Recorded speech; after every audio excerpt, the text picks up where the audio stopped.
got Chris Voss from Kalamazoo Valley Community College, and he's going to be sharing with us information on one of the most important topics in the international student journey, and that's scholarships and financial aid. So Chris, please take it away. Great. My screen share okay, Marty? You are good to go, sir. Good. I hate to have to ask that. It's just when you don't, it would be the one time that it doesn't work. So thanks everybody for joining. Like Marty said, my name is Chris Voss. I manage International Student Service Office at Kalamazoo Valley Community College. So one of the community colleges in the state. And I have the pleasure of speaking to you today about financial aid and scholarships, which we know is a really hot topic. So we'll get into the presentation here, and really what this presentation does is it will help you understand some of the terms and the processes that we use. This is not a presentation on how to not pay for school. This is a presentation on how to pay for school, right? So you should be prepared to have some of your own resources, but this is another way to understand what your costs may be at the school and see if you can get some support along the way. So starting out, first steps. First step is to choose a school that meets your needs. Notice that the first step is not ask for a scholarship, right? I mean, the more important thing is that you find a school that has the program that you're looking for, maybe is in the location that you're looking for, has the supports that you're looking for. That's where you really want to start, right? Identify the school that's going to meet your needs the best, complete their application process. In most cases, there's really no way to be considered for the funding opportunities that the school offers until you've at least applied. In some cases, there are scholarships for returning students, and there you're even further in the process. But you want to identify the school and at least get through that application process and start to get your acceptance from the school, other notifications. In most cases, the school uses those scholarships as a recruitment tool to appeal to students. So in many cases, they'll be reaching out to you about what their process might be. There are a few types of scholarships that are available. The first is merit-based, right? And so that means that's based on your grades, in some cases maybe based on some test scores or some other academic qualifier. These are typically automatic and are, generally speaking, pretty transparent.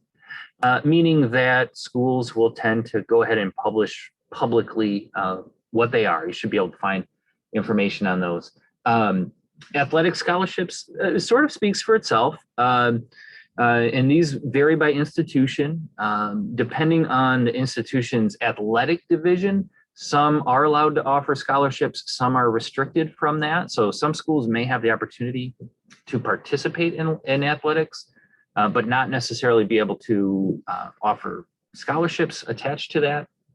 And certainly there are schools that do. So this is something you can reach out to each individual school about, and even within that school, they will probably have an athletic contact for you, or even a portal to inquire about playing sports at that school. Donor or sponsor funded means that there's maybe someone in the community or an alumni or both who's interested in supporting students through the process. They may establish their own set of criteria. So if someone is particularly interested in assisting students from a certain part of the world, that may be a criteria. Or maybe there's a major that they want to support, a program of study that they want to support.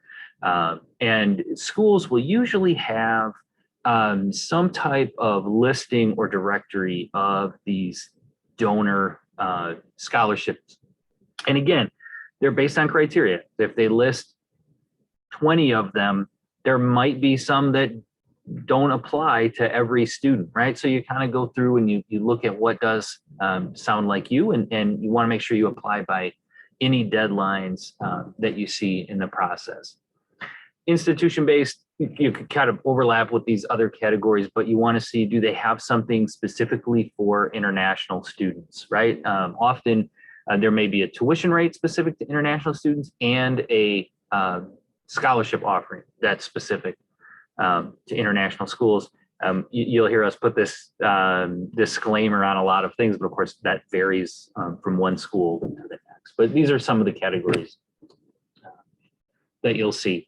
And then the other thing to do is look for other types of aid or funding. So, certainly if you're a student who demonstrates financial need, you can inquire if the school has some opportunities for that. Again, these would have to be specifically for international students. And there may be a process, there may be something they ask from you to verify that financial need. Outside funding, we see a lot of students who bring with them a scholarship, perhaps from their home country. Maybe their home country Ministry of Education has a scholarship, or another organization there. And sometimes it's an employer, right? It might be an employer who is offering scholarships either as sort of an act of goodwill, or perhaps it's a recruitment tool, right? So they are looking to, let's just say, for example, hire chemical engineers, and they want to fund students to do that so that they can come back and work for them. So those are the kind of things that are great to inquire about locally. Certainly your local Education USA office can be a really good resource for that. And there's definitely potential for on-campus jobs. Most of us have some version of that that we can offer students if they choose. An F1 student studying in the U.S. can work up to 20 hours per week on campus. They can start working on campus right away. So that can be a good opportunity to support some of your cost of living. Bear in mind, virtually all of us have tuition due on or before the start of the semester. So this isn't necessarily a way to pay for that piece of it. It may be a better way to pay for your living expenses along the way, but that's something that you can inquire about at the school. Find out what are some of the common jobs that students have. What's the likelihood of getting a job as schools start to return to a more typical campus operation. I suspect we'll see more of the types of jobs that students tend to perform kind of come back. So just a couple of quick reminders. Research that information from the schools. Again, go on their website, find a contact there. Most of us love to talk to you. So don't be shy to ask questions. Don't be afraid to ask questions. And I love this reminder on there. Check your email. We know that's not everybody's favorite way to communicate sometimes, but it is often the way that a school will communicate this type of information, especially to admitted students, and especially if it is sensitive information. So, we'd hate for you to miss an opportunity for funding or scholarship or a program that meets your needs because you didn't see that in your email. So we encourage you to keep up on that.